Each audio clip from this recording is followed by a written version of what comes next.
So you're thinking about buying used equipment, maybe a used tractor.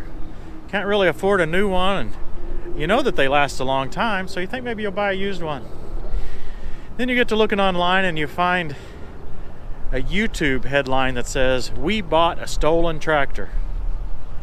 You watch the details and you realize, oh my goodness, that could have happened to me. Well, in this episode, we're going to talk about how you might avoid the mistake that we made. Yep, it's not that hard. Stay tuned.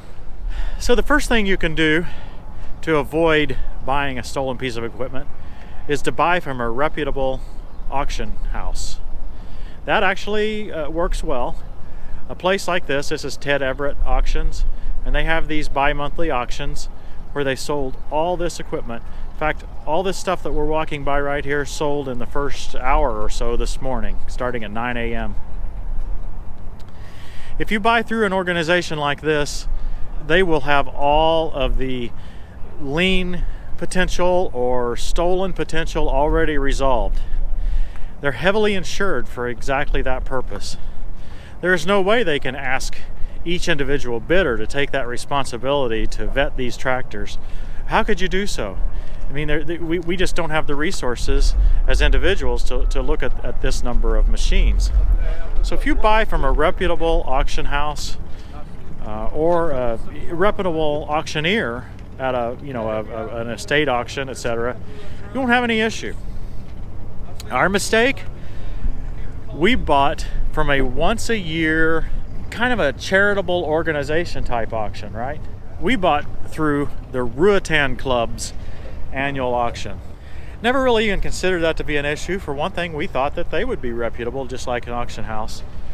And depending on the individuals involved, I think they probably would be. But as our history has proven, the Mount Airy Reputable Club in southeastern Illinois has not proven to be of the same character that we would hope. So really my only suggestion on a small Ruatan auction where the auctioneers are volunteers, they're not even signing up to take responsibility for the auction, just avoid the auction. If you're a seller, I would recommend avoiding the Mount Airy auction simply because you won't get the high prices that you could get elsewhere. If you're a buyer, well, you can see what happened to us. So I would avoid these one-time charity type auctions where you can tell that it's just not put together professionally to protect the buyer. We could have understood that, in fact, if we'd have just thought it through, but it never occurred. See, it's small towns, it's areas where you just don't have an issue with theft. Farmers typically just wouldn't even consider stealing something from another farmer. It's fascinating how the character is high, typically. So it was quite a shock in our situation. Again, you work with a reputable auctioneer, you'll not have any issue at auction. But what about a private party type sale? A lot of times we see stuff on Craigslist or on Facebook Marketplace. How can we be sure that a tractor like this one right here, what are we looking at, a 2520, does it have a loan on it? I mean, there's no flag on it that says I do or don't have a loan. Is it stolen? How are we going to find that out? Well, it's really not that hard. For a late model piece of equipment like this, or quite frankly, any John Deere piece of equipment, you can call your John Deere dealer and give them the serial number, and they will tell you some history on the tractor. Now, they're not going to tell you extremely personal details like how much is owed on the tractor, but they typically will tell you whether there is a lien on the tractor or not. They'll tell you who owns it by name. So for instance, if you're dealing with a private party and it says it's owned by someone else, or it says that it's sold recently, or if the story doesn't add up between the prospective seller, what he or she is telling you, and what the Deere dealer tells you, well, that might be one to pass on and move on and let somebody else take the risk. But I'll give you for example. I ended up not buying this tractor for a variety of reasons, but I looked at a tractor just last year. I talked to the potential seller. He told me why he was selling the tractor. I called a John Deere dealer with the serial number. It explained the story of when he had bought the tractor and when when he'd had it serviced, exactly as the seller had said. So I was quite confident that I was dealing with a tractor that was ready to go. I don't know how Kubota works. I don't know how some of the other manufacturers work, but I suspect there is a similar tracking. Some of the other manufacturers don't have financing like Deere does directly, so it's possible that financing may occur from another source. I really don't know how to deal with that. May have to let someone else chime in on how you handle looking for financing outside of the original manufacturer. Additionally, ask the prospective seller for paperwork. Ask him to produce paperwork that he got when he bought the unit. For instance, if you buy a unit at auction here, you'll get some sort of a receipt. Maybe I should buy something, Christy, and that way I could, kind of show what kind of receipt I would get. You think that would work? Let's see. Well, this stuff's already sold, so maybe that's not going to work. But you should get some sort of receipt. Obviously, if you buy the equipment new, you'll have a lot of paperwork. But even if you buy something used, make sure you get a bill of sale from the seller, so that when you turn around to sell it, you can show that, yeah, here's who I bought it from, here's when I bought it, and that makes it more legitimate, or actually shows the legitimacy of the deal. Another aspect of dealing with a private seller is talk to them a lot.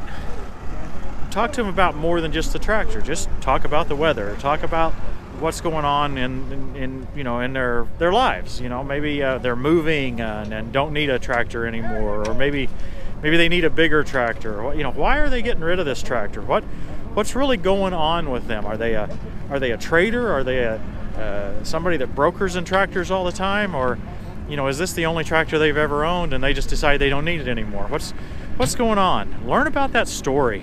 I find that very helpful.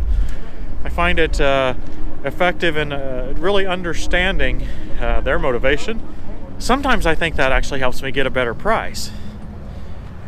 If a seller really wants to get rid of their tractor, they might be willing to take a little less.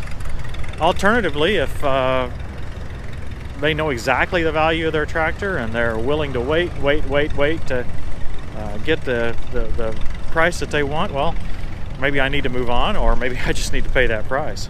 But overall, after you talk with a potential seller repeatedly, perhaps on different days even, you will begin to get a feel for their reliability and their character.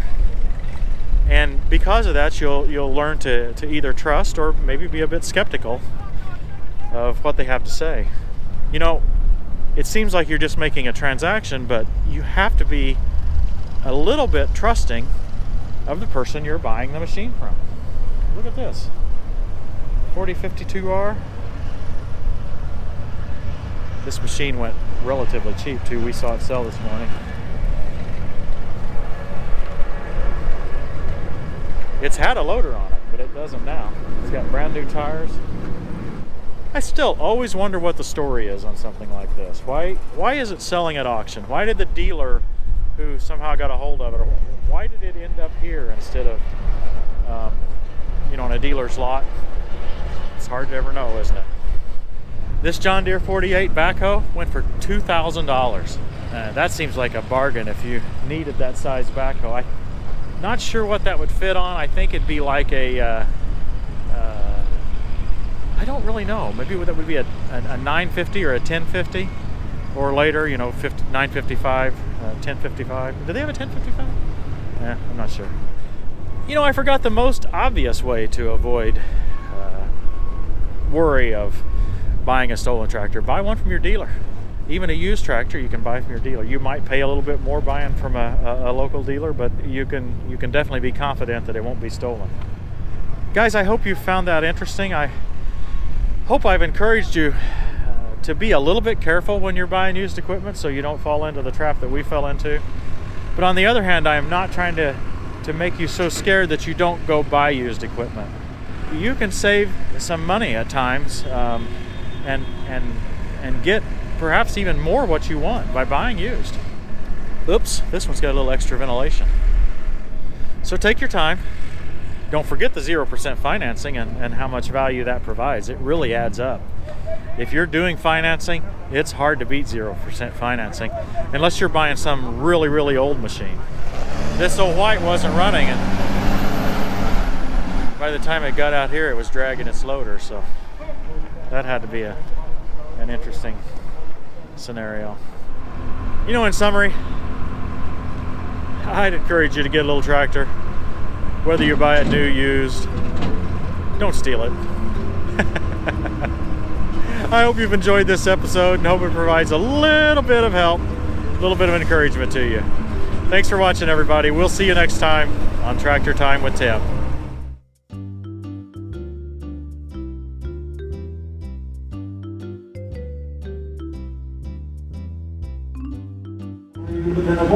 Sold at $12,300. Jordan 46.7. Sold at $4,600. Sold at $16,500. Sold £10 on it. Sold $34,000. Sold Blue Money $19,500.